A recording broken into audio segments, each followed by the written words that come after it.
Step aside, order you two. Biollante is on the scene.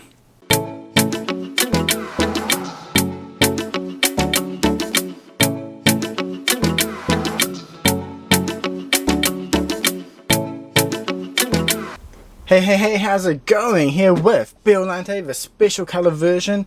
So yeah, we're in August now, and this month we're finally getting the 1989 Godzilla S.H Monsterarts release. Now, technically there was a previous one, but a slightly different scale and has sound effects, which is cool, but it's not quite in the same area as all the other Monsterarts. So, to kind of celebrate that, we're going to have a look at the Biollante special colour version right here. So this is the monster from that movie, and yeah, as you can tell from the box, this is a beast. So the original version of Biollante came out quite a while ago actually, and it was around about 25,000 yen roughly, but yeah, he was selling for about 60,000 yen. That's just how much of a demand this guy has on the second-hand market. So, at the end of 2020, they released the special colour version here, which has slightly different colouring on his skin, and yeah, the different colour lighting as well, I believe, is different. But yeah, such an awesome boss. Movie, yeah, maybe not the best, but still pretty enjoyable. Anyway, let's take him out of the box and get a closer look at what it comes with.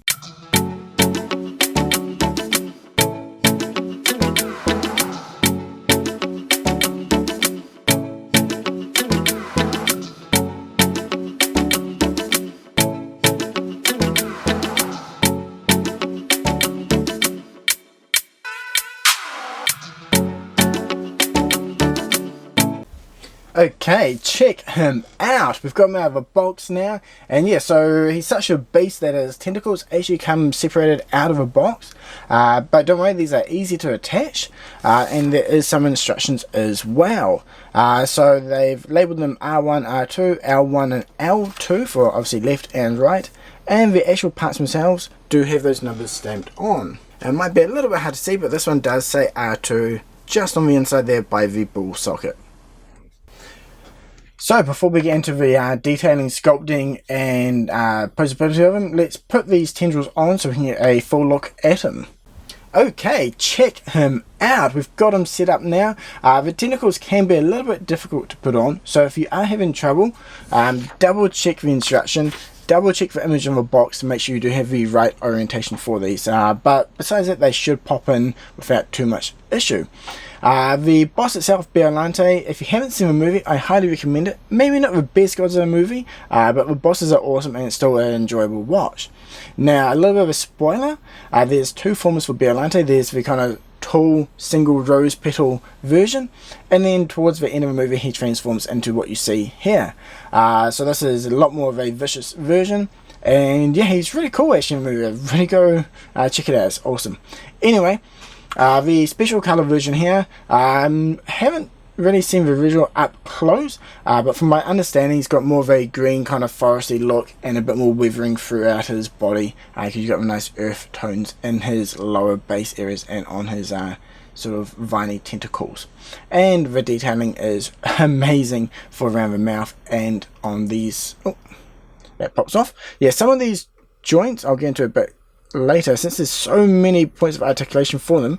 Some can be a little bit looser if you don't have them firmly attached. So when you do move them, they may pop out, but you can reattach easily. So yeah, as I was mentioning earlier, the Godzilla that matched up with those guys coming out later this month, I believe the 27th of August in Japan.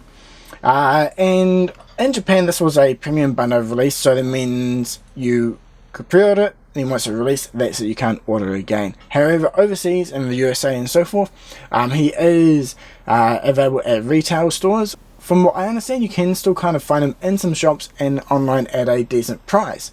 So I do recommend going out getting him now before his price does shoot up more, because the original one did double, triple in price. So given enough time, this guy will definitely get up there as well. And he isn't a cheap release.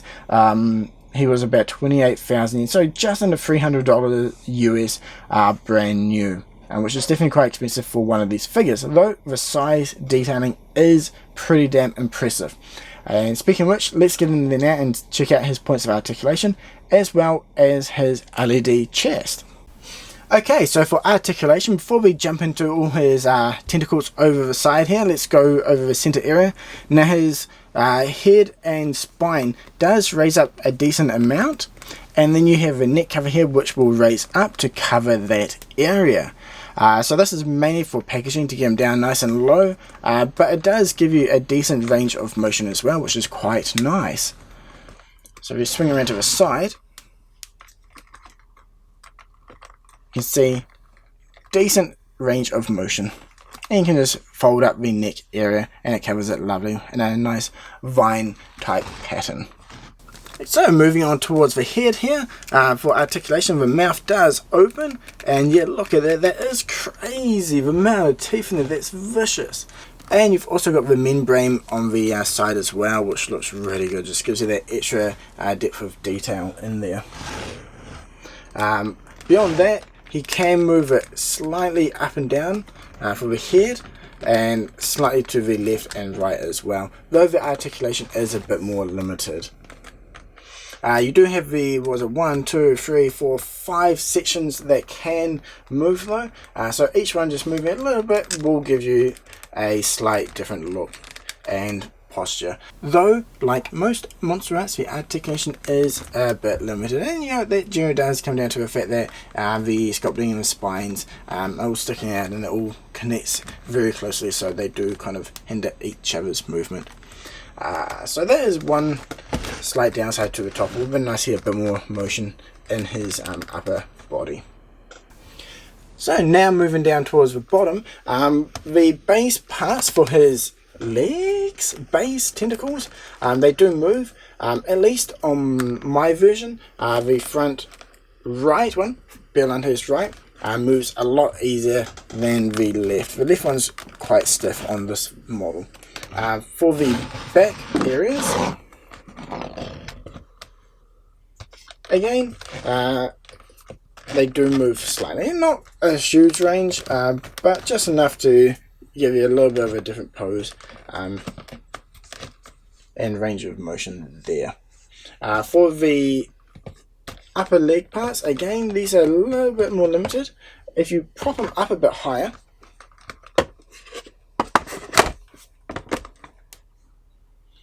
you can get a bit more motion coming in and out, though depending on the leg, the joints do pop off kind of easily. A few millimeters of range of motion there, and that's the same for the front as well.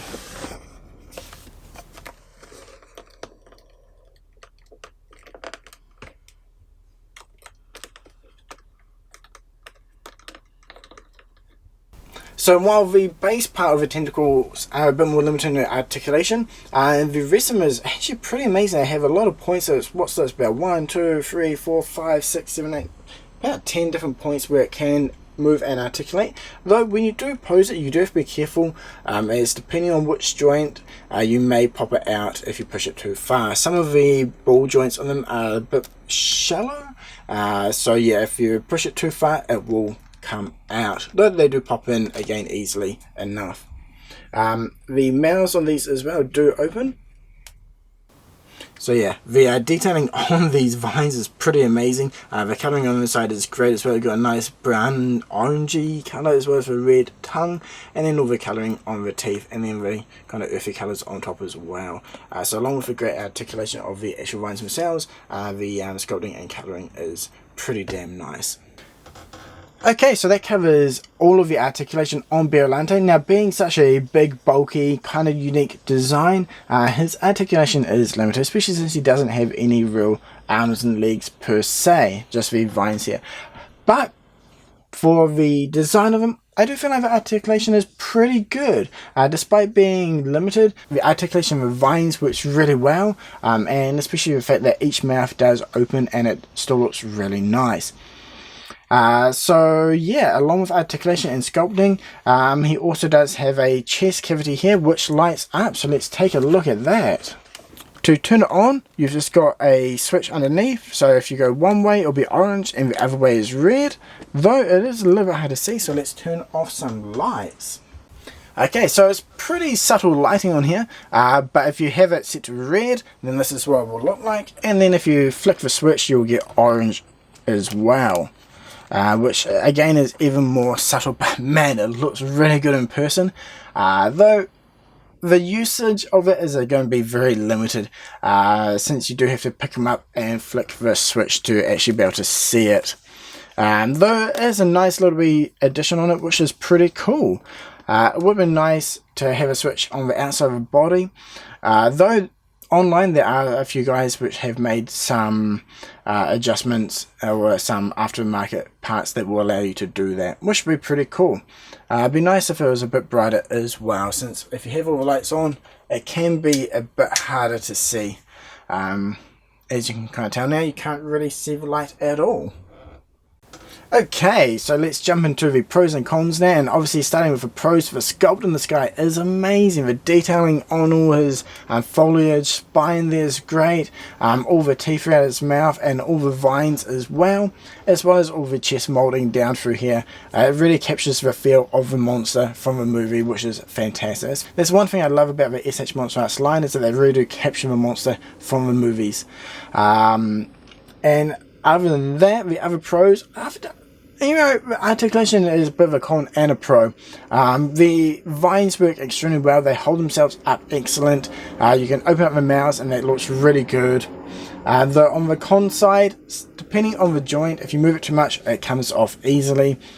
And attaching and moving the ones at the base is a little bit more tricky. It would have been nice to have a bit more articulation in there, and maybe if the joints connecting each part was longer, so you didn't have the popping off issue. Though if you're just kind of posing it up, putting them on display, it's not going to be a big issue. But if you plan on posing and moving around, doing quite a bit of stuff like that, then it might get a bit more frustrating. The light on it, while it is cool, it's a little bit too inconvenient, and maybe it's just driving up the price of a figure a bit too much. The cavity and the look of it is awesome, but when you have the light on, you can't really see it unless you're in a dark room. And if you're in a dark room, you're not really going to be fiddling around with your shelves, flicking it on a switch, unless you're just doing it to have a look. So it's one of those kind of gimmicks which is cool, but maybe not necessary. Yeah, let me know in the comments below what you think, if you reckon it's worth having the light or not.